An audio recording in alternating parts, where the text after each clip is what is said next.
It is time to dig into it.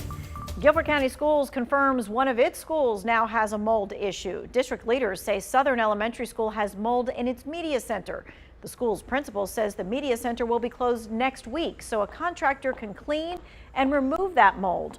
All the books in the center will be replaced, and they say it could take months to replace all the old books with the new ones. Now, this, of course, comes right after Alamance Burlington school system's mold troubles, which delayed the start of school by a couple of weeks.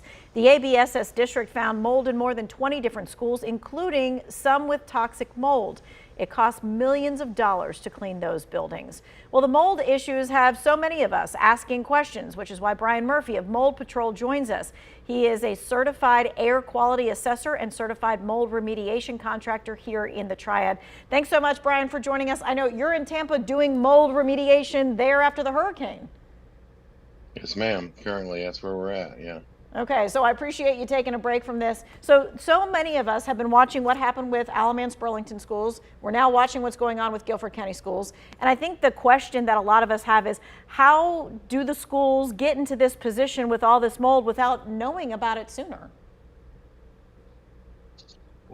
Yeah, that's a little tricky. So, obviously it's something that they've probably known about it for quite some time, but they didn't realize that it was as severe as what it is. A lot of times, until it lands under the spotlight there, it's overlooked, or it's just treated as a normal thing that people can clean using certain janitorial methods. But once they realize that it's as big of a problem as it is, then obviously it's time to do the thing.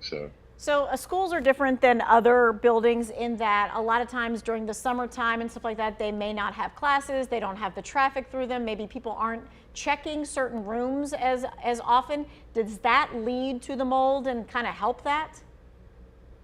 Yeah, I mean, I would speculate, obviously in this case it's mostly due to lack of climate control, also lack of airflow. When these rooms are closed up, the buildings are closed up, they don't have any airflow, people aren't in and out of there. And then a lot of times the climate control is not maintained throughout the summers. And of course, in the summers here in North Carolina, we get a lot of heat, a lot of high humidity. And humidity, of course, is a big factor in triggering mold growth. Okay. So, we had an exceptionally warm and humid summer this summer.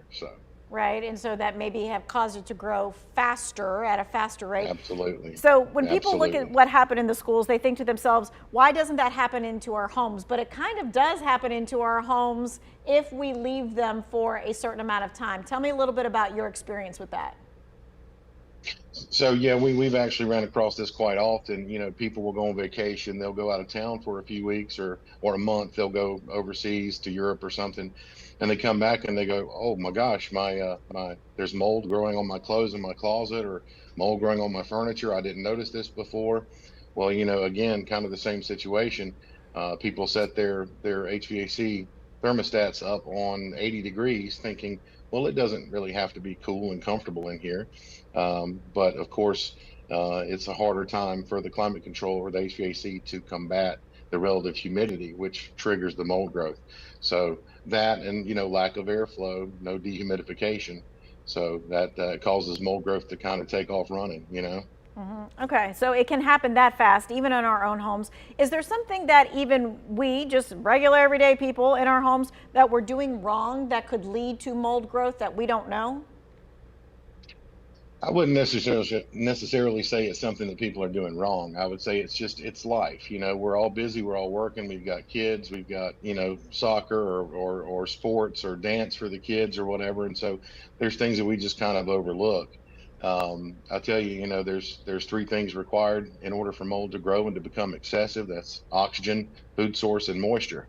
So moisture, managing moisture, keeping it dry, keeping good airflow going through your home, that can definitely help to reduce the chance of mold spore growth. Also, consistently checking your plumbing, under your kitchen sink, under your bathroom sink, near your water heater. These are things that people miss. They develop small leaks that go over long periods of time, and of course that can cause a serious mold problem as well.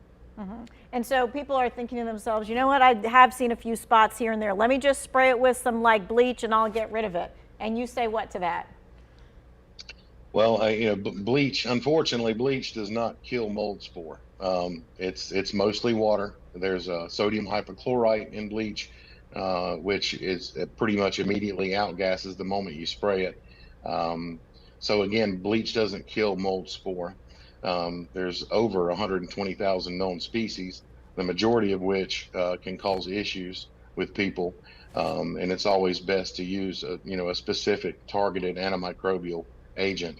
Um, but it's definitely not something for, your average do-it-yourselfer. So. Gotcha. We have a little bit less than a minute, so I need this to be short, but there's a lot of renters who call us, and I know call you, and say that they have mold problems and they want their landlord to fix it. One of the ways they can maybe jumpstart that process is to have someone like you inspect them. What does that entail? So yes, we can perform inspections, and we can also perform testing for renters or people that are leasing properties. We cannot, however, contract with them to remediate the mold. That has to be done with the property owner. But we can perform the inspection, perform the testing, give them a report which outlines, what issues they have going on, and lab results in the event that we do testing. So more or less, they have a leg to stand on there. They have something to show their landlord to say, "See, I'm not making this up. This is a real issue." So. Gotcha. Okay, well, thank you so much for joining us from Florida as you're in the middle of mold remediation there. We appreciate your time and your expertise.